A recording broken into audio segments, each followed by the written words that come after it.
रमजानुल मुबारक आ रहा है और बाजारों में अशिया खुर्नोश की कीमतों में इजाफा होने लगा है। कौन सी अशिया की कीमतों में इजाफा हुआ है, बात कर लेते हैं ब्यूरो हेड सखर शाहिद अली से, जो एक बाजार में मौजूद है। शाहिद, बताइएगा कि किन अशिया खुर्नोश की कीमतों में ज्यादा इजाफा किया गया है? रमज़ान मुबारक की आमद है और अशिया खुर्दनोश की कीमतों में एक मरतबा फिर इजाफा शुरू हो गया है। बात करें अगर कुकिंग ऑयल की, जो 350 रुपये केजी कुकिंग ऑयल मिल रहा था वो अब 390 तक चला गया है। इसी तरह घी की बात करें, जो 350 और 60 रुपये फ़ी किलो दस्तयाब था वो अब 380 और 390 पे पहुँच गया है। इसी तरह अगर बात करें दाल मूंग की, दाल मसूर की, कौन सी ऐसी चीज़ें हैं जिनकी कीमतों में इजाफा नहीं हुआ है, बात कर लेते हैं। यहाँ पर हमारे शहर के एक दुकानदार मौजूद हैं।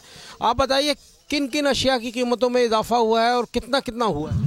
बिस्मिल्लाहिर्रहमानिर्रहीम। हमारे मुल्क की बदकिस्मती है कि जब भी कोई मुक़द्दस अय्याम आते हैं, जैसे रमज़ान शरीफ की आमद है, इससे पहले कीमतों में इजाफा हो गया। जो घी में 350 रुपये में मिलता था वो आज 390 रुपये मिल रहा है।